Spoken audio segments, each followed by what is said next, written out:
অভিমুখী বল ক্রিয়া করে, যে কেন্দ্র অভিমুখী বলটা বস্তুটাকে কি করছে না একটা ইউনিফর্ম স্পিড অর্থাৎ সমদ্রুতিতে কণাটাকে আবর্তন করতে সহায়তা করছে।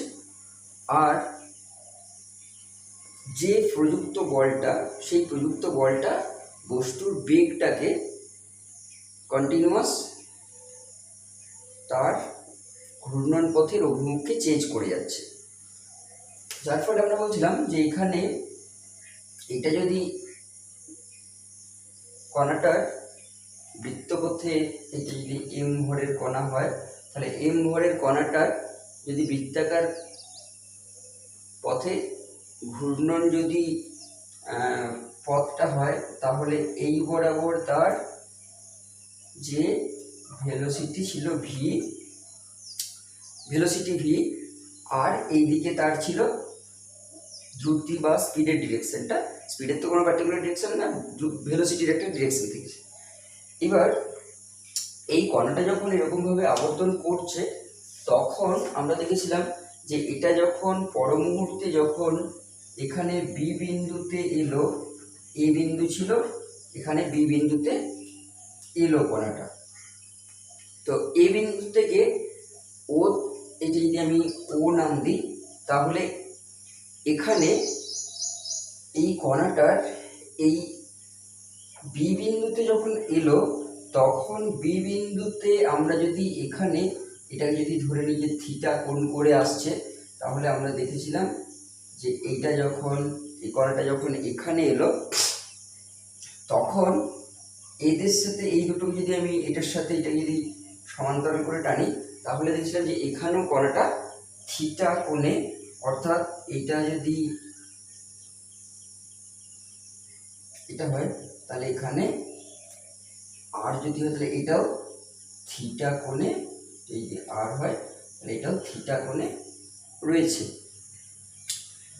যার ফলে এখানে এই যে কণাটা, এই কণাটার এই বরাবর যে ভেলোসিটিটা, সেই ভেলোসিটিটা চেঞ্জ হচ্ছিল, আর স্পিডের কোনো চেঞ্জ আসছিল না। যার জন্যে আমরা এই এ ও বরাবর যদি দেখি, মানে এটা যদি আমি পি নাম দিই, তাহলে এ পি বরাবর যদি দেখি, আর সেটা যদি আমরা এরকম নাম দিই, এটা যদি নাম দিই বি আর আর, তাহলে এপি আর বিআর এই ডিরেকশনে আমরা কি বলেছিলাম যে তাদের ভেলোসিটির কোনো চেঞ্জ হচ্ছে না, অর্থাৎ এপি ও বিআর এই দিকে কি না সবসময় ভেলোসিটি ভি, এই যে এই লাইনটা আর এই যে এই লাইনটা, এ থেকে পি আর বি থেকে আর, এখানে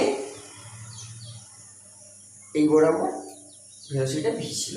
তাহলে এই বরাবর বেগের পরিবর্তন কত না V minus V equals to 0। এবার দেখো আমরা যদি এটাকে এই যে এটা হচ্ছে এই দিকে ভিটা, এই বি থেকে এই বরাবর তাহলে এখানে এই যে বি থেকে আর, এটা যদি আমরা আরটা যদি এখানে নাম দিই, একটা ধরো কিউ নাম দিলাম, তাহলে বি থেকে কিউ, এটা বি কিউ, এটা ভি, এই দুটো সমান। কিন্তু এই বরাবর এই ভি এর এই বরাবর উপাংশ কত না এটা হলো ভি কস থিটা, আর এই বরাবর যে উপাংশ সেটা হয়ে গেল ভি সাইন থিটা। এই দুটো উপাংশে যদি আমরা এটাকে ভাঙি B cos theta V sine theta, তাহলে দেখো এই যে এ ও যে লাইনটা এ ও বরাবর, অর্থাৎ যেটা ভেতরের দিকে এ ও বরাবর কণাটার ভেলোসিটি কত ছিল না এ ও বরাবর কণার বেগ, প্রাথমিক বেগ যেটা ছিল সেটা ছিল 0। এটা ছিল কণার প্রাথমিক বেগ, প্রাথমিক বেগটা এ ও বরাবর 0 ছিল। এখন যদি এই কণাটা দেখো এ ও এই বরাবর যেটা, সেটা এবার আস্তে আস্তে এখানে চলে এলো বি বিন্দুতে, তার মানে এটা তখন কি হয়ে গেল না এটা তখন হয়ে গেল বি ও বরাবর। কারণ আমরা যেটা দেখছিলাম যে এর আগের দিনে যে বলছিলাম যে এই কণাটার কেন্দ্র অভিমুখে একটা বল অনুভব করে, কেন্দ্র অভিমুখে বলটার দরুন বৃত্তপথে আবর্তন করতে চায়। তাহলে বিও বরাবর ওর অন্তিম যে বেগটা আমরা যদি ওই শুধু এইটুকু টাইমের মধ্যে নিই, তাহলে এই বরাবর সেটা কত হয়ে যাচ্ছে না ভি সাইন থিটা এই বরাবর। এখন বি সাইন থিটা যদি হয় তাহলে কতটা চেঞ্জ হলো না অন্তিম মাইনাস প্রাথমিক। এখন যদি এই যে থিটাটা, এই থিটাটা যদি খুব কম ছোট্ট ক্ষুদ্র আমরা যদি একটা ডিউরেশন নিই থিটার, তাহলে আমরা কি বলতে পারি যে sign theta equals two theta, অর্থাৎ এটা ভি সাইন থিটার জায়গায় আমরা যেহেতু থিটা এর ক্ষুদ্র মানের জন্য কি হয় না সাইন থিটা ইকুয়ালস টু হয় থিটা, তাহলে এখানে এটা আমরা ভি থিটা লিখতে পারি। তাহলে এই ডিরেকশনে কতটা চেঞ্জ না বেগের পরিবর্তন, এটা কোন দিকে পরিবর্তনটা কেন্দ্র অভিমুখে, এই কেন্দ্র অভিমুখে বারবার তার বেগের পরিবর্তনটা হচ্ছে। তাহলে কেন্দ্র অভিমুখে বেগের পরিবর্তনটা কত না ভি থিটা। এটা যদি আমার টি টাইমে হয় তাহলে ত্বরণ কত না বেগের পরিবর্তন বাই সময়, বেগ পরিবর্তনের হার, তাহলে ভি থিটা বাই টি। তার মানে থিটা বাই টি মানে কি না ভি ওমেগা, তাহলে এটা হলো ভি ওমেগা। এখন ভি সমান আবার আমরা কি জানি, ভি সমান আমরা আবার জানি যে আর ওমেগা। তাহলে ভি সমান যদি আর ওমেগা হয় তাহলে এখানে omega into R into omega, তার মানে omega square R, that is the acceleration towards centre, যেটাকে আমরা কি বলেছিলাম সেন্ট্রিপিটাল অ্যাক্সিলারেশন বা কেন্দ্র অভিমুখী, যেটা মানে অভিকেন্দ্রকর।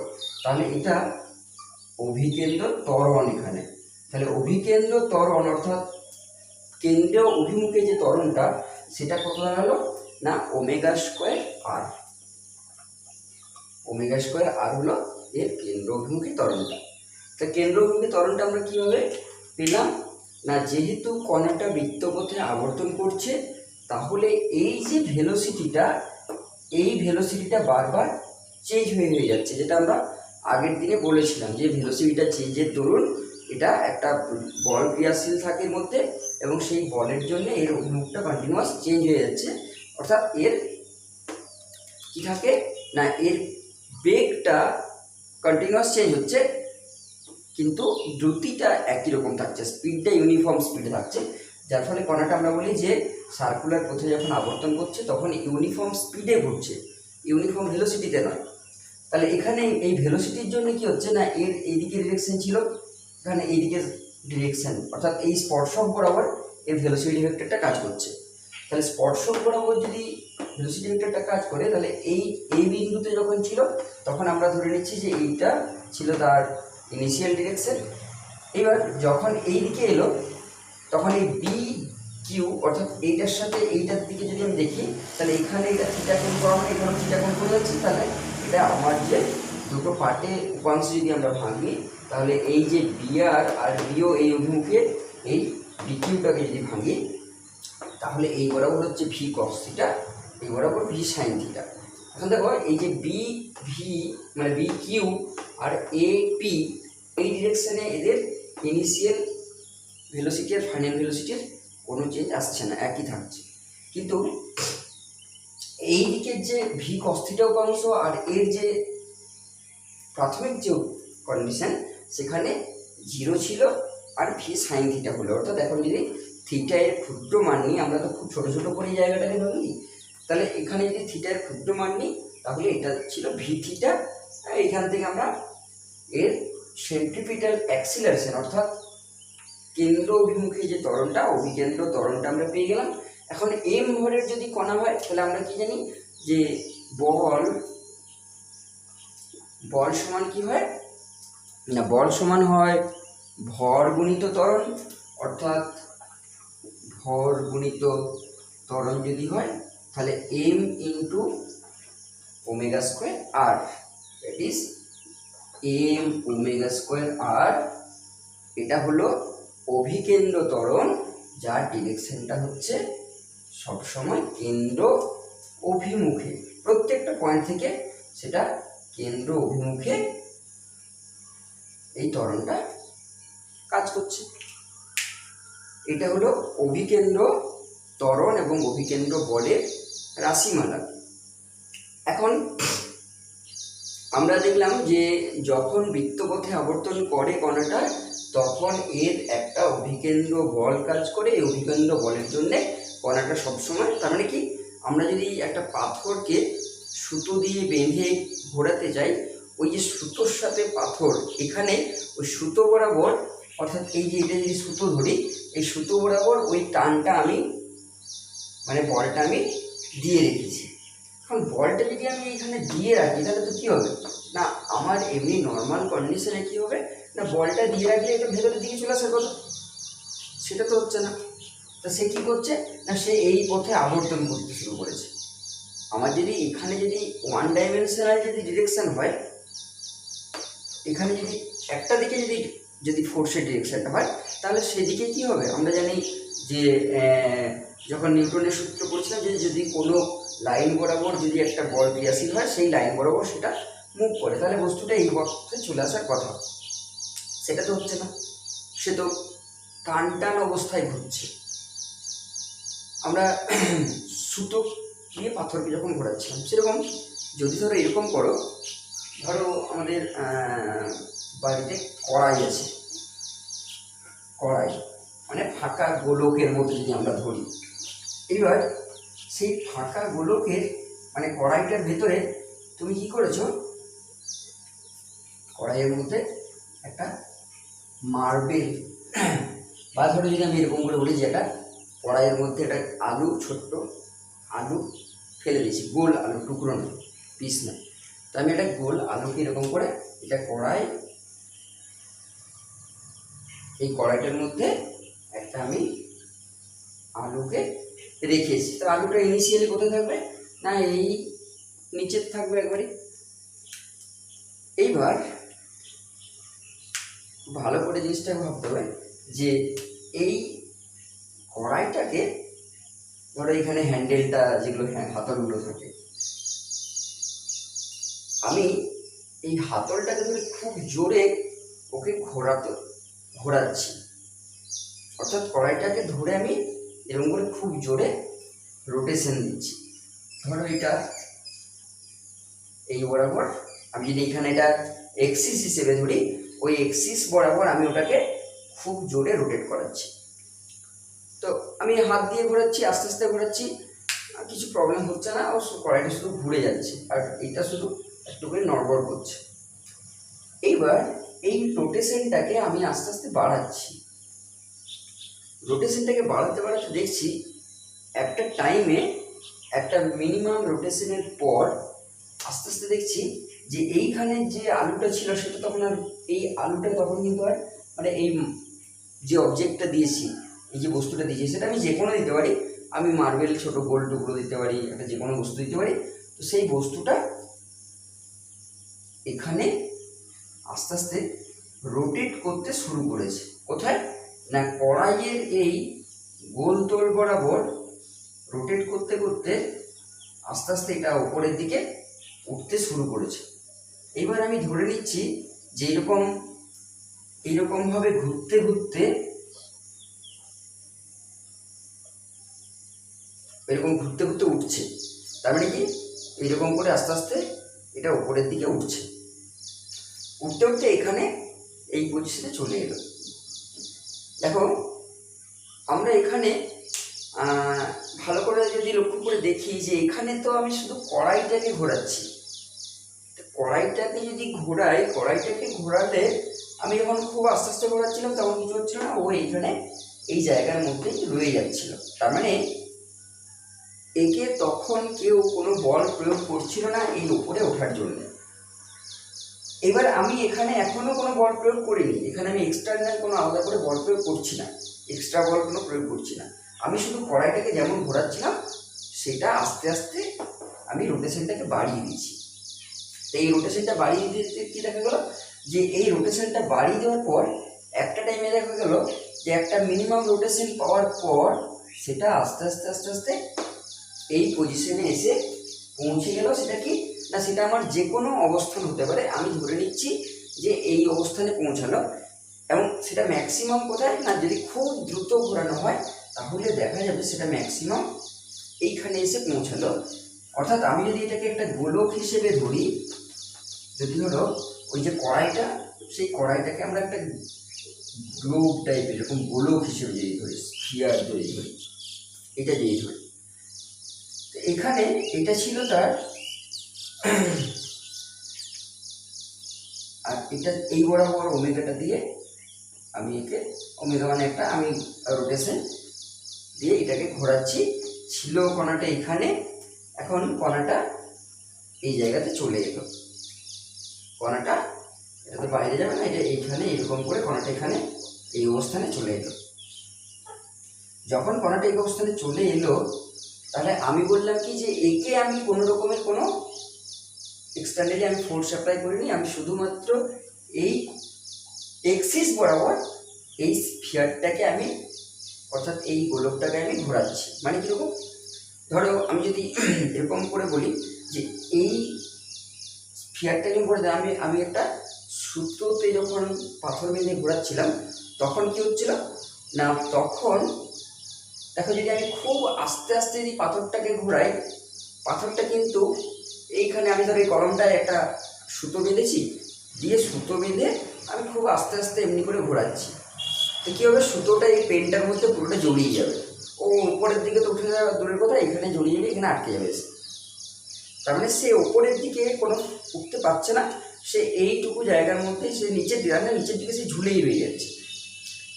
এইবার আমি আস্তে আস্তে স্পিডটাকে যদি খুব জোরে বাড়াতে থাকি, তখন দেখা যাবে আস্তে আস্তে আস্তে আস্তে এটা এই পাথরটা সুতো বরাবর এরকমভাবে তখন ঘুরতে শুরু করেছে, খুব জোর ঘুরতে শুরু করেছে।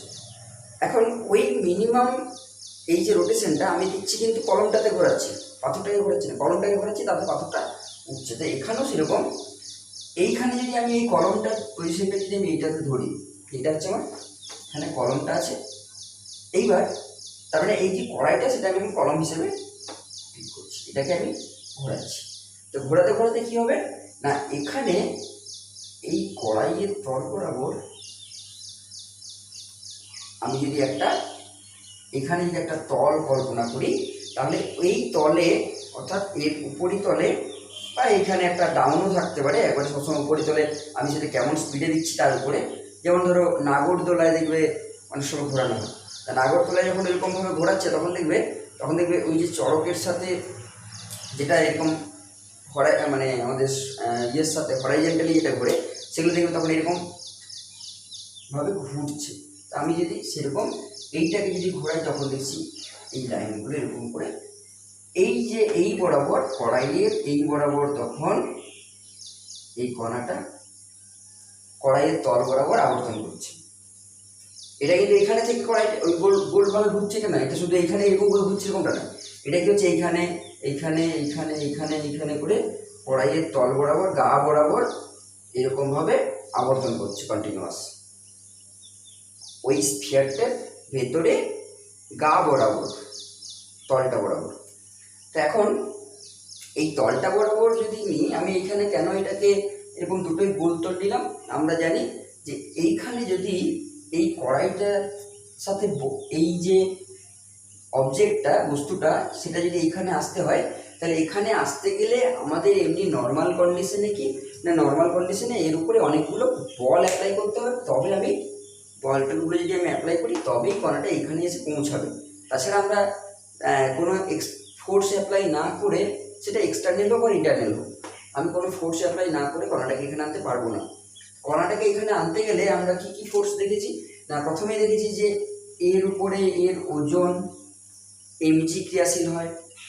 এখানে কণাটা এখানে যদি আমি স্পর্শক টানি, তাহলে এই স্পর্শক বরাবর তার রিয়েকশন ক্রিয়া করে। এবার এই রিয়েকশন করতে করতে এখানে রিয়েকশনটা যখন কন্টিনিউয়াস রয়ে গেল স্পর্শতলের সাথে, যখন কণাটা এখানে আসবে তখন কি দেখছি যে এই কণাটা যেহেতু এই দিক থেকে এই দিকে গতিশীল হচ্ছে, তার মানে এর উপরে একটা নিশ্চয়ই কোনো ফোর্স রয়েছে, যে ফোর্সের জন্য এটা এখানে এলো। সেই ফোর্সের উল্টো দিকে অপোজিটে একটা কি হবে না, এখানে একটা ফিকশনাল ফোর্স থাকবে, যে ফিকশনাল ফোর্সটা কি করবে, কণাটাকে উপরের দিকে যেতে বাধা দেবে। এই এত ধরনের ফোর্সগুলো একসাথে যুক্ত হয়ে তবে এখানে বস্তুটা আসবে, নাহলে বস্তুটা এখানে আসবে না, মানে এক্সটার্নাল কোনো ফোর্স আমি না দিলে পাচ্ছি না। অথচ আমি এগুলো কোনোটাই অ্যাপ্লাই করিনি। আমি এমজিটা তার নিজের ওজনের জন্য সেটা এখানে থাকলেও, এখানে তার এমজি নিজের ওজনে, তার সাথে এর রিয়েকশন উল্টো দিকে এখানে থেকে গেছিল। কণাটা আমি এইখানে যদি গোল নিলাম যাতে করে ফিকশনটা মিনিমাম হয়। তাহলে মিনিমাম যদি ফিকশন হয় সেটা কখন হবে না, যদি কণাটা এই দিক থেকে মুভ করতে থাকে। অথচ আমি একে এই দিকে মুভ করার জন্য আমি কোনো ফোর্স অ্যাপ্লাই করিনি। আমি যে কণাটাকে এই দিকে গতিশীল করতে চাইছিলাম সেই গতিশীল করার জন্য আমি এই বরাবর কোনো ফোর্স অ্যাপ্লাই করিনি, কিন্তু কি করেছিলাম না শুধুমাত্র এইখানে একটা রোটেশনকে দিয়ে যাচ্ছি।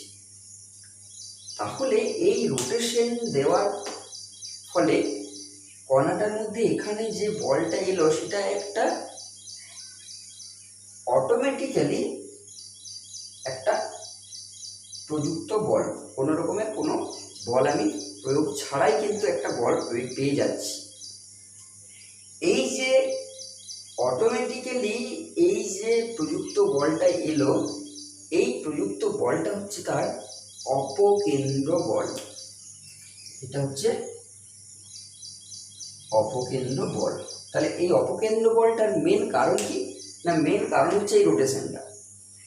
এখন এই রোটেশনটা যদি দেখতে হয় তাহলে দেখো, আমরা যদি জেনারেল যে সমস্ত আমরা নিউটনিয়ান মেকানিক্সটাই পড়েছিলাম, ইনার্সিয়াল নন ইনার্সিয়াল ফ্রেম, সেই সমস্ত জায়গায় যেগুলো আমরা পড়েছিলাম, সেখানে দেখেছিলাম যে আমাদের এক্সটার্নাল যদি ফোর্স অ্যাপ্লাই করা হয় তাহলে কণাটা এই দিক থেকে এই দিকে মানে একটা ডিরেকশনে, পার্টিকুলার কোনো একটা ডিরেকশনে যদি মুভ করাতে হয় তাহলে তাকে কি করতে হবে না, ফ্রেমটার একটা ব্যাপার ছিল, আমরা কোন ফ্রেমে নিউটনিয়ান মেকানিক্সটাকে ইউজ করি। তো এখানে যদি আমরা একটা ফোর্স অ্যাপ্লাই করি তাহলে সে এখানে সেই বলের দরুন মুভ করছিল।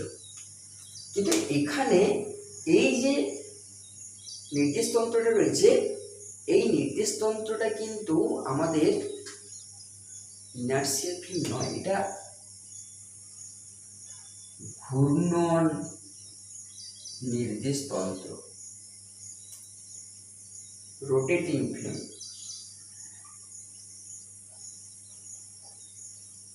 রোটেটিং ফ্রেম, তো এই রোটেটিং ফ্রেমে কি হয় না, রোটেটিং ফ্রেম যদি হয় তাহলে রোটেটিং ফ্রেম হলে এই যে গোটা সিস্টেমটা কি একটা ঘূর্ণন নির্দেশতন্ত্র। গোটা সিস্টেমটা, আমি আরেকবার বলছি, গোটা সিস্টেমটা হচ্ছে একটা ঘূর্ণন নির্দেশতন্ত্র। তাহলে ঘূর্ণন নির্দেশতন্ত্র যখনই, এই ঘূর্ণন নির্দেশতন্ত্রেই এই ধরনের বল, অর্থাৎ যেটা আমাদের অপকেন্দ্র বল, সেই অপকেন্দ্র বলটা ক্রিয়াশীল হয়। অন্য নির্দেশতন্ত্রে আমরা যদি সাইকেলে যখন সোজা রাস্তায় যাচ্ছি তখন কিন্তু আমি হেলে যাচ্ছি না, মানে অপকেন্দ্র বলটা অনুভব করছি না। কিন্তু সাইকেলটাকে যখন আমি বাঁকে চালাতে চাইছি, মোটর সাইকেলটা যখন বাঁকে চলছে, যখন বাসে আমরা বাঁকে যাচ্ছি তখন দেখছি যে বাসটা যদি ডান দিকে এরকম করে ঘুরছে, আমি বাঁ দিকে হেলে যাচ্ছি। আমার ভালো করে তখন ধরে রাখতে হবে, বাঁকের মুখে থাকলে আমি ঘুরতে পড়ে যাবো ভেতরেই। অর্থাৎ ভেতরে থাকার মানটা কি, ওই যে বাসের মধ্যে যখন আমি আছি তখন বাসটা যখন মুভ করছে তার মানে তখন সে কী করলো, সে এরকমভাবে ওই স্পিডে সে বৃত্তপথ নিচ্ছে, বাঁক নিচ্ছে। সেই বাঁকের জন্য কি হচ্ছে না, ওর মধ্যে একটা অপকেন্দ্র বল আসছে, অথচ কেউ আমরা অপকেন্দ্র বলটা প্রয়োগ করছি না। তাহলে এটার জন্য মূল দায়ীটাকে, অপকেন্দ্র বলটা তাহলে কার জন্য আসছে না এই রোটেশন মোশনটার জন্য, এই রোটেশন মোশনটার জন্যেই কিন্তু এই অপকেন্দ্র বলটা আসছে। এবং এই অপকেন্দ্র বলের জন্য সে কি হচ্ছে, অপকেন্দ্র বলের জন্য সে আস্তে আস্তে আস্তে আস্তে ঘুরতে ঘুরতে একটা জায়গায়, এবার অপকেন্দ্র বলটা যত আমি বেশি করব তত সে ওপরের দিকে বেশি উঠবে, কিন্তু কি ম্যাক্সিমাম চলে আসবে কোথায়, না এই এর সাথে 90 ডিগ্রিতে আসবে, তার বেশি আর আসবে না। অর্থাৎ এর প্লেন যে এই দুটোর মধ্যে যে অ্যাঙ্গেলটা 90 ডিগ্রি, এই যে এক্সিস অফ রোটেশন, আর এটা যদি আমার বৃত্তপথে রেডিয়াস হয় তাহলে এই জায়গাতে এসে সে স্টপ, এর থেকে উপরের দিকে আর উঠতে পারবে না। তাই এখানে কি বললাম না, এই যে কোনো যখন আমি সুতো দিয়ে পাথরটাকে বেঁধে ঘোরাচ্ছি সেখানেও কিন্তু সেটা রোটেটিং ফ্রেম। তো রোটেটিং ফ্রেম হলে তখন সে কী করছে, তখন ওই কণাটা আস্তে আস্তে উপরের দিকে ঘুরতে শুরু করছে, এবং যেটা আমরা বলছিলাম যে সুতোর থেকে এর ভেতরের দিকে যেটা অভিকেন্দ্র বল ক্রিয়া করছে।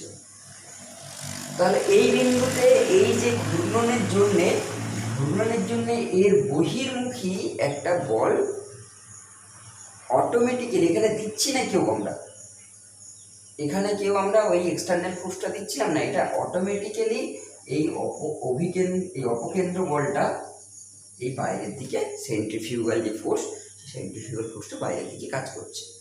তাহলে সেন্ট্রিফিউগাল ফোর্সটা কিন্তু এই জন্যে আমাদের বলা হয় এটা একটা অলিক বল, সিউডো বল। অলিক মানে ছদ্ম, মানে এখানে কি, এখানে এর নিজস্ব কোনো রূপ নাই, অথচ এ রয়েছে, অথচ ও রয়েছে, কোনো একটা ফর্মে নেই কিন্তু এর অস্তিত্ব রয়েছে। আমরা যেমন ধরো বাসে যদি চেপে যাই, তো আমার পাশাপাশি কোনো প্যাসেঞ্জার নেই, ফাঁকা সুন্দর দাঁড়িয়ে আছে, তো ফাঁকা সুন্দর দাঁড়িয়ে আছে, তাহলে আমি হাত ধরে দাঁড়িয়ে থাকতে পারি যেমন নর্মাল অবস্থায়। এবার ধরো যদি আমরা খুব সুন্দর সোজা স্মুথ রাস্তায় যাই, সেক্ষেত্রে আমরা একটু হাতটা লুজ করেও রেখে দিতে পারি, আর একটু আধটু যেটা আমরা করেছি সেটা জার্টের জন্য, সেটা অন্য জিনিস। কিন্তু যখন দেখবে বাঁক যদি নেয়, সেই বাঁকটাতে কিন্তু আমি আর হাত ধরে ছেড়ে দাঁড়াতে পারছি না, তখন মনে হচ্ছে না আমি ঘোরকে সামনে মানে সাইডে যেদিকে বাঁক নিচ্ছে তার উল্টো দিকে ঝুঁকে পড়ে যাচ্ছে।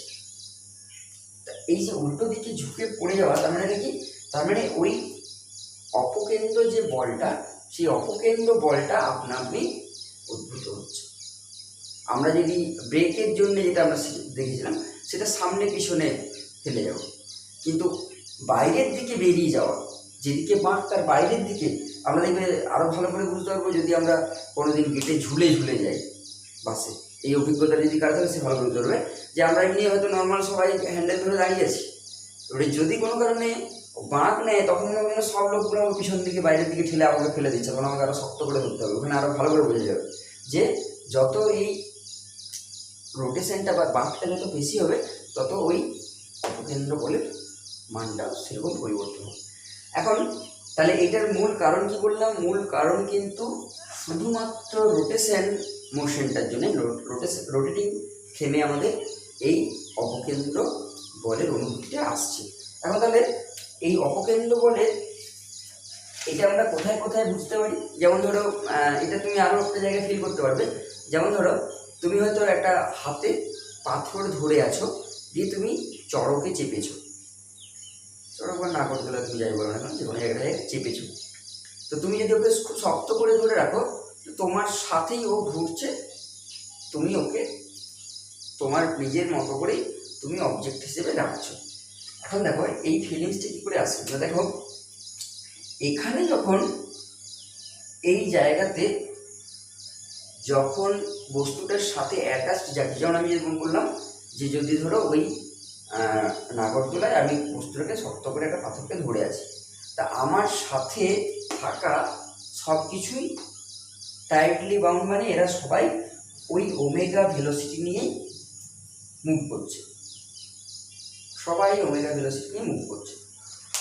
এখন তাহলে এক্ষেত্রে কি, এক্ষেত্রে সবাই আমার সাপেক্ষে যদি একটা নির্দিষ্ট ভেলোসিটি নিয়ে মুভ করে, তাহলে একজনের সাপেক্ষে আরেকজনের, যেটা আমরা রিলেটিভ মোশনের কথা বলেছিলাম।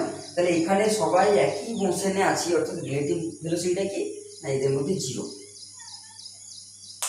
এই যে এই অবজেক্টটার উপরে এখানে যারা আছে তারা সবাই ওমেগা ভেলোসিটি নিয়ে মুভ করছে, অর্থাৎ এখানে তাদের মধ্যে কোনো রকমের কোনো ভেলোসিটির চেঞ্জ নেই।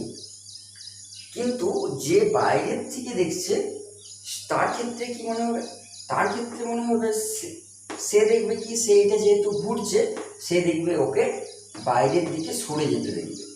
সেরকম হাতে যদি একটা পাথর যদি আমি ধরে থাকি সেটা টাইট বাঁধা থাকলে আমার সাথে ওমেগা, কিন্তু যদি আমি লুজলি রাখি আস্তে আস্তে এটা বেরিয়ে চলে যাবে।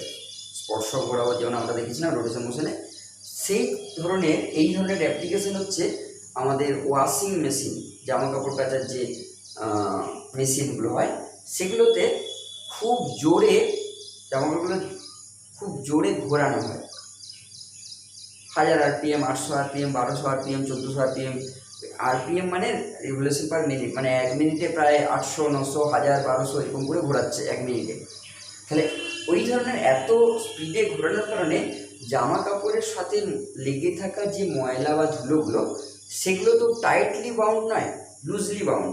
তাহলে লুজলি বাউন্ড পার্টিকেলগুলো কী হচ্ছে তখন না ওই সেখান থেকে ছিটকে সবাই বেরিয়ে যাচ্ছে।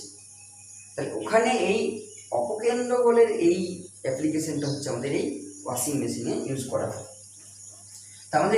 তাহলে এই অপকেন্দ্র বলটার পরিমাণটা আমরা কি দেখলাম না, অপকেন্দ্র বলটা আমাদের এলো কোথা থেকে দেখলাম, সেটা হলো যে সেটা একমাত্র ঘূর্ণন নির্দেশতন্ত্রের ক্ষেত্রে আমাদের এই অপকেন্দ্র বলটা আসে। এখন এই অপকেন্দ্র বলটা তাহলে আমরা যদি ভালো করে লক্ষ্য করে দেখি মান কত হবে না, দেখো যখন কণাটা এরকমভাবে আমরা যদি ধরে নিই যে এই অবস্থানে আছে, তাহলে এই অবস্থানে থাকার জন্যে এটা যদি ওমেগা ভেলোসিটি নিয়ে আবর্তন করে, ওমেগা ভেলোসিটি নিয়ে, তাহলে এইখানে কণাটা বৃত্তপথে আবর্তনরত কণার অভিকেন্দ্র বলটা কত এসেছিল, কেন্দ্র অভিমুখে যে বলটা সেটা এসেছিল m⍵²। আর এখানেও সেরকম এই অভিকেন্দ্র বলের সমান মানে বিপরীত দিকে এই অপকেন্দ্র বলটা কাজ করছে। তাহলে এটার মান কত হবে না, এটার মানও হবে m⍵² আর যেটা আমরা দেখছিলাম mv²/r এই মানটা। এখন দেখো এই প্রবলেম এই ধরনের আমরা এই যে মানটা নিচ্ছি এই মানটাই কিন্তু আমরা কোনো রকমের কোনো ফিক্সিং এই হিসেবটা নিচ্ছি না। তোমাদের হয়তো অনেক সময় একটু প্রবলেম হয়তো দিতে পারে যে ধরো এই কণাটা এরকম করে যখন আবর্তন করছে তখন আমরা কি বলছিলাম যে এটা যদি আর রেডিয়াসের যদি স্ফিয়ারটা হয় বা যে রোটেটিং ফ্রেমটা আছে সেই ফ্রেমটা হয়, আর এই যে কণাটা আমি নিয়েছি পার্টিকেলটা নিয়েছি সেই অবজেক্ট বা কণা বা পার্টিকেল যাই বললাম কেন সেটা এখান থেকে আর দূরের, অর্থাৎ এই যে এক্সিস থেকে আর দূরে একটা পয়েন্টে এসে, তার মানে এখানে সেটা কি করছে, এখানে সেটা এই ধরনের, তার মানে আমরা দেখো যদি ভালো করে লক্ষ্য দিই এখানে একটা এর ব্যাসার্ধ ছোট, এটা যদি ঘুরতে ঘুরতে ঘুরতে ঘুরতে বড় হতে হতে যায় তাহলে এইটা হচ্ছে তার ম্যাক্সিমাম, তার রেডিয়াসের সাথে সমান সাইজ, তাহলে সেই রেডিয়াসে সে তখন আবর্তন করছে। তার মানে এটা এরকম করে ছোট ছোট ছোট ছোট হয়ে বৃত্তপথটা বড় হতে থাকছে। তাহলে এইটা আমি যদি ধরে একটা যে কোনো টাইমে এটা হচ্ছে আর হচ্ছে তার এখান থেকে এই ডিস্টেন্সটা। এখন দেখো এর ওজনটা তাহলে কোন দিকে কাজ করবে না, নর্মালি এর ওজনটা mg নিচের দিকে কাজ করবে। এখানে যদি আমরা একটা স্পর্শকটা নিই তাহলে স্পর্শকটা আনলে এই স্পর্শক থেকে এর একটা রিয়েকশন আর কাজ করবে। এইবার দেখো এখানে আমরা কি বলছিলাম যে এই বরাবর যদি এই স্পর্শক তল বরাবর যদি কণাটা এদিকে উঠতে চায় তাহলে এখানে তার ফ্রিকশনাল ফোর্সটা এফআরটা এদিকে কাজ করবে। তা আমরা এখন যদি ইগনোর করে দিই যে না ফ্রিকশনটা আমরা লেস করে দিলাম, তাহলে এখানে ফ্রিকশনটা 0 করে দিতে পারি, ফ্রিকশন নেই ধরে দিতে পারি। এখন এইবার দেখো এই যে কণাটার মোশনটা, এই কণাটার মোশনটার জন্য এখানে এই যে আর বা এই যে ওমেগা, এদের মধ্যে কি না এই কণাটা ওমেগা ভেলোসিটি নিয়ে ঘুরছে, পুরোটাই ওমেগা ভেলোসিটি নিয়ে ঘুরছে। কিন্তু আমরা আগের দিনে কি দেখেছিলাম যে ওমেগা ভেলোসিটি নিয়ে যদি ঘোরে তাহলে তার যেটা আমাদের রৈখিক গতি যেটা দেখেছিলাম, সেখানে কি দেখেছিলাম না এই ডিস্টেন্সটার উপরে ডিপেন্ড করছিল, এই যে ডিস্টেন্স ফ্রম দ্য এক্সিস, এই যে আরটা। তাহলে এখানে তখন কি হবে না এখানে তখন এম ওমেগা স্কোয়ার এই স্মল আরটা হবে, এই ক্যাপিটাল আরটা তখন হবে না, কারণ ক্যাপিটাল আর তো এইখানে, কিন্তু এইখানে স্মল আর, তারপরে এম ওমেগা স্কোয়ার আর এই বলটা নিয়ে সে বাইরের দিকে, যেটা আমাদের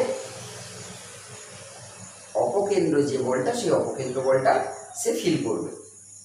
এখন দেখো তাহলে এই অপকেন্দ্র বলটা ওখানে ফিল করলে, এইটাকে যদি আমরা যদি ধরে নিই যে এখান থেকে এই বরাবর যদি এটা থিটা কোণ করে থাকে, এখান থেকে যদি এইটা যদি থিটা কোণ করে থাকে, তাহলে এই থিটা কোণের ফলে এটা তাহলে আমি যদি এখানে টেনে দিই, তাহলে এইটার সাথে এইটা যদি আমরা প্যারালাল টানি এই এমজি বরাবর, তাহলে দেখো এইখানে এর এই বরাবর যে উপাংশ সেটা কি, সেটা এখানে যদি থিটা হয় তাহলে এটাও থিটা হয়ে যাবে, না এইটা থিটা হয়ে যাবে, আর এখানে এই যে এই বরাবর যে উপাংশ এটাও থিটা হয়ে যাবে। তাহলে এই বরাবর যে উপাংশ এম ওমেগা স্কোয়ার আর এর, এম ওমেগা স্কোয়ার আর এর এই বরাবর যদি উপাংশগুলোকে আমরা যদি ভাঙি, তাহলে এখানে এই আর এর এই বরাবর একটা উপাংশ এম ওমেগা স্কোয়ার আর কস থিটা উপাংশ আসবে, সেরকম এই দিক বরাবর এম ওমেগা স্কোয়ার আর সাইন থিটা উপাংশ হবে। এবার যদি ফিক্সেন থাকে তাহলে এখানে ফিক্সেনটা করবে, আর যদি ফিক্সেন না থাকে তাহলে এটাকে 0 করে দিতে হবে। এইরকম হিসেবটা আমাদের হয়তো কোনো কোনো জায়গাতে, এবার এখানে তার ব্যালেন্স করে মানে এই আর এর সাথে এই দিকের কী কী ফোর্সগুলো রয়েছে সেগুলোকে সমান করব, যেমন আমরা এর আগের ক্যালকুলেশনে করেছিলাম, সেইগুলো সমান করে পর তাহলে আমরা এখান থেকে তাদের কতটা ওমেগা বা কতটা, এবার এই আর এর এইটা আমরা কি দিলাম, এটা ছিল আরটা, এইটা ছিল সেই ওমেগা স্কোয়ার আর, এখানে দেখো এই যে আর, এই আর এর যদি আমরা পার্টটাকে করি তাহলে এইখানে এই আর এর পার্টটা থেকেও একটা কস থিটা উপাংশ আসবে, কারণ এই বরাবর আর ছিল যেটা আমাদের এই ছোট হাতের যে আরটা সেটা আর এরই একটা উপাংশ। তাহলে এই ধরনের হিসেবগুলো আমাদের একটুখানি যদি বেশি টাফ ক্যালকুলেশনের দিকে থাকে বা কোনো জায়গায় প্রবলেম হয়তো দেয়, যে কোনো একটা বস্তু এরকম কোনো একটা স্ফিয়ারের হোলো স্ফিয়ারের মধ্যে ফেলা হয়েছে, তারপরে সেটা মুভ করছে, তাহলে সেখানে তার রাশিগুলো কি হবে সেগুলো আমাদের নির্ণয় করতে হবে। এখানে দেখো এইটা ছিল আমার আর, তাহলে এই বরাবর কি আসবে না এই বরাবর আসবে, এটা যদি থিটা হয় তাহলে এই বরাবর এখানটা এটা সমান্তরাল এটা, তাহলে এই বরাবর আসবে আর সাইন থিটা। এরকম করে আমরা এগুলোকে ক্যালকুলেশনগুলো করবো, দেখবে তোমাদের প্রবলেম হয়তো দু এক জায়গায় থাকতে পারে এই ধরনের। তো এটা হলো আমাদের অপকেন্দ্র বলের ধারণা, এবং অপকেন্দ্র বল থেকে আমাদের কিভাবে কোনো একটা বস্তু এই ধরনের বলটা অনুভব করে আমরা সেগুলো জানলাম। এরপর এর অপকেন্দ্র বলের অনেকগুলো প্রয়োগ রয়েছে। কী ধরনের প্রয়োগ? যেমন ধরো যেটা আমরা বললাম যে যদি ওইটা আমাদের প্র্যাকটিক্যালি একটা অ্যাপ্লিকেশান, সেটা হচ্ছে যে ওই ওয়াশিং মেশিনে যেরকমভাবে রোটেট করে আমাদের কোনো ময়লা ধুলোগুলোকে পরিষ্কার করছে। তাছাড়া আমাদের কিছু ম্যাথমেটিক্যাল অ্যানালিসিস বা প্রয়োগ, বাস্তব প্রয়োগ দেখতে হবে, সেগুলো ম্যাথমেটিক্যাল অ্যানালিসিস করবো। যেমন ধরো সাইকেলে যদি কেউ যায় সাইকেল চালিয়ে এবং সেটা যদি বাঁকের মুখে পড়তে হয়, তাহলে বাঁকের মুখে পড়লে আমরা জানি যে সে সাইকেলটা একটুখানি হেলে যায়। তা কিভাবে হেলে যায় এবং তার ম্যাথমেটিক্যাল যদি আমরা ক্যালকুলেশনগুলো করি, ধরো সাইকেলটা যখন এরকম সোজা অবস্থা, এটা যদি রাস্তা হয়, এটা সাইকেল নিয়ে ব্যক্তি দাঁড়িয়ে আছে, মানে স্থির অবস্থায় আছে। বা হয়তো যদি আমি নর্মাল যদি বলি যে মোশনে আছে, কিন্তু সেটা কি না স্ট্রেট লাইন মোশনে আছে, নর্মাল স্ট্রেট লাইন মোশনে আছে। তাহলে নর্মাল স্ট্রেট লাইন মোশনে যদি থাকে বা স্টপ অবস্থায় থাকে, মানে স্থির অবস্থায় থাকে, তাহলে এর ওজন mg নিচের দিকে ক্রিয়া করবে। mgটা কি, where m is the mass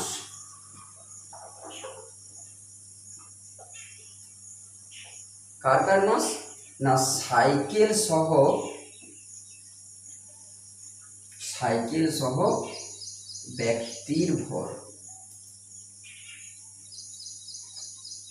cycle সহ মানে আমি দুটোকে একসাথে যোগ করে বলছি, সাইকেল প্লাস যে লোকটি বসে আছে সেই তার ওজন সহ, সেটা হচ্ছে এম। তাহলে এই এমটা নিচের দিকে সে দিচ্ছে, তার মানে mg হলো তার ওজন। এখন তাহলে এমনি নর্মালি আমাদের কি হবে, না এর এই বরাবর হবে তার প্রতিক্রিয়া, যেটা লম্ব প্রতিক্রিয়া আমরা বলছিলাম, তাহলে এটা আর সেই অবস্থায় তার প্রতিক্রিয়া। এখন যদি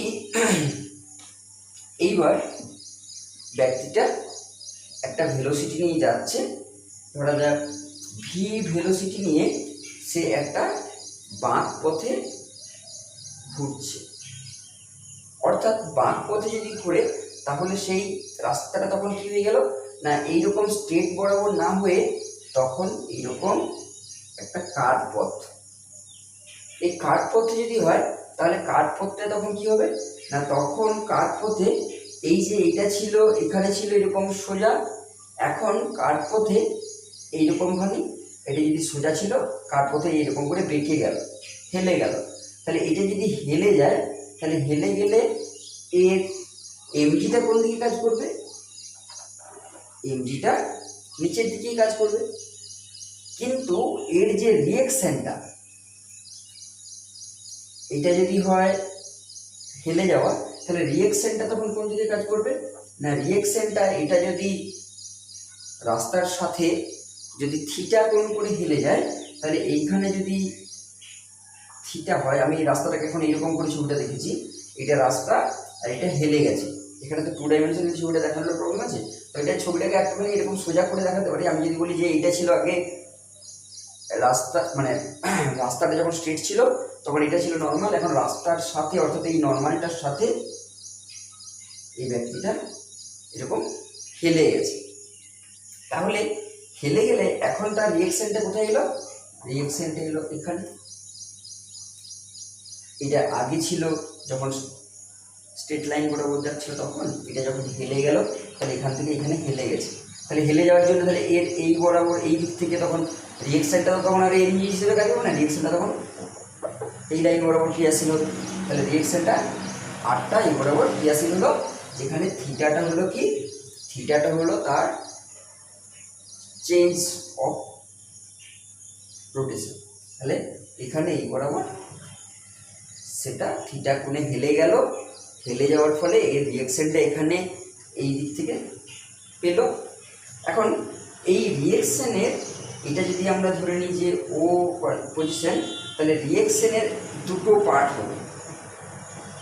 একটা পার্ট কি করবে, একটা পার্ট এই যে তার ওজন, সেই ওজনটাকে ব্যালেন্স করবে। অর্থাৎ এখানে আমরা যদি এটা থিটা নিই, তাহলে এখানে আমরা আর দিয়ে যদি লিখি, তাহলে আর কস থিটা একটা উপাংশ, যেটা এর এমজিকে ব্যালেন্স করবে। আর কি হবে, আর এই যে এখান থেকে যদি আমরা একটা লাইন ড্র করি, তাহলে দেখো এই বরাবর এর যে আর সাইন থিটা, সেই আর সাইন থিটাটা কী করবে, না আর সাইন থিটাটা ওই বৃত্তপথে ঘুরিয়ে নিয়ে ওকে যাওয়ার চেষ্টা করবে। অর্থাৎ যেটা আমাদের ওই যে অভিকেন্দ্র বল, অর্থাৎ এটা তখন এর উল্টো দিকে, তার মানে এটা তখন অপকেন্দ্র বল হিসেবে কাজ করবে, যেটা ওই অপকেন্দ্র বলটা এই অভিকেন্দ্র বলের সাথে ব্যালেন্স করবে। অর্থাৎ এখানে আর সাইন থিটাটা হবে তাহলে কি, না অপকেন্দ্র বল। তার মানে এখানে দেখো, এখানে তখন কি হয়ে যাচ্ছে না r cos theta equals to mg, এটার সাথে এমজি, আর এর যেটা বাইরের দিকে যে ফোর্সটা ক্রিয়াশীল, তার মানে কি এর ভেতরের দিকে অভিকেন্দ্র বলটা কাজ করছে, আর বাইরের দিকে অপকেন্দ্র বলটা, যে অপকেন্দ্র বলটা ওকে চাইছে কি, ওকে চাইছে বাইরের দিকে বার করে দিতে, কিন্তু এই যে আর সাইন থিটা সে চাইছে ওকে ভেতরের দিকে ঠেলে রাখতে। এই দুটো ব্যালেন্স করে থাকবে, তার মানে আর সাইন থিটা ইকুয়ালস টু এখানে হয়ে যাচ্ছে তখন কি না M V square by R, বা M V square by R, where V is the velocity of the system, মানে ওই যে সাইকেল সহ যে ব্যক্তি তার ভেলোসিটি হচ্ছে ভি, তাহলে তখন এম ভি স্কোয়ার বাই আর। এখন দেখো এখান থেকে যদি আমরা এই দুটোকে যদি ডিভিশন করি, তার মানে আর sine theta by r cos theta যদি করি, তাহলে এখানে কত আসবে m V square by r divided by m into g, তাহলে এম এ ক্যান্সেল হলো, তাহলে v square by R g. অর্থাৎ এই যে থিটা, সেই থিটাটার যদি আমরা ট্যান নিই, তাহলে tan theta equals to sine theta by cos theta, আর আর ক্যান্সেল হলো, তাহলে tan theta equals to V square by R G, tan theta. এখন দেখো এই যে থিটা, এই থিটা এর মান, ট্যান থিটা এর মানটা যদি আমরা ম্যাক্সিমাম লিমিটটাকে যদি নিই, তাহলে কি হবে না এখানে লক্ষ্য করে দেখো এই যে ভি ভেলোসিটি যত বেশি হবে, ভেলোসিটি যত বেশি হবে থিটার মানটা তত বেশি হবে। এবার থিটাটা আমরা কোথা থেকে নিয়েছিলাম, থিটাটা নিয়েছিলাম আমরা ভার্টিক্যাল ডিরেকশন থেকে, তাহলে ভার্টিক্যাল ডিরেকশন থেকে যত থিটা বেশি হবে, তার মানে কি হবে ভার্টিক্যাল ডিরেকশন থেকে থিটা বেশি হবে মানে কি সে তত বেশি বেশি করে হেলে যাবে। অর্থাৎ বেশি বেশি করে হেলে যাওয়ার মানেটা কি, যত ভি ভেলোসিটি ভিটা যত বেশি হবে, মানে আমরা যদি মোটর সাইকেলে যাই, যদি কেউ 40 কিলোমিটার বেগে কি 30 কিলোমিটার বেগে টার্নিংটা যায়, তাহলে যা ভাববে সে যদি 70-80 কিলোমিটার বেগে যায়, সে একেবারে অনেক বেশি হেলে যাবে।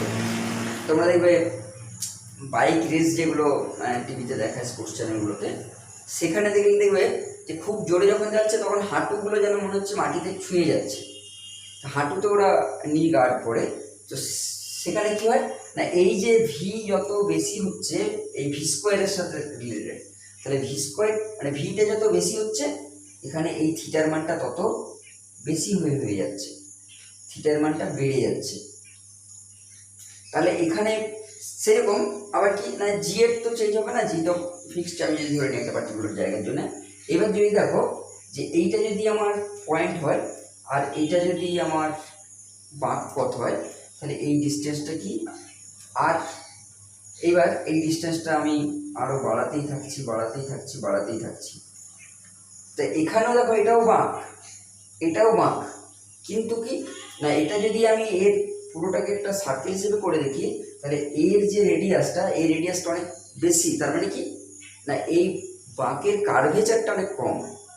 তাহলে রেডিয়াসটা বেশি মানে কার্ভেচারটা কম, তার মানে তখন এটা আমার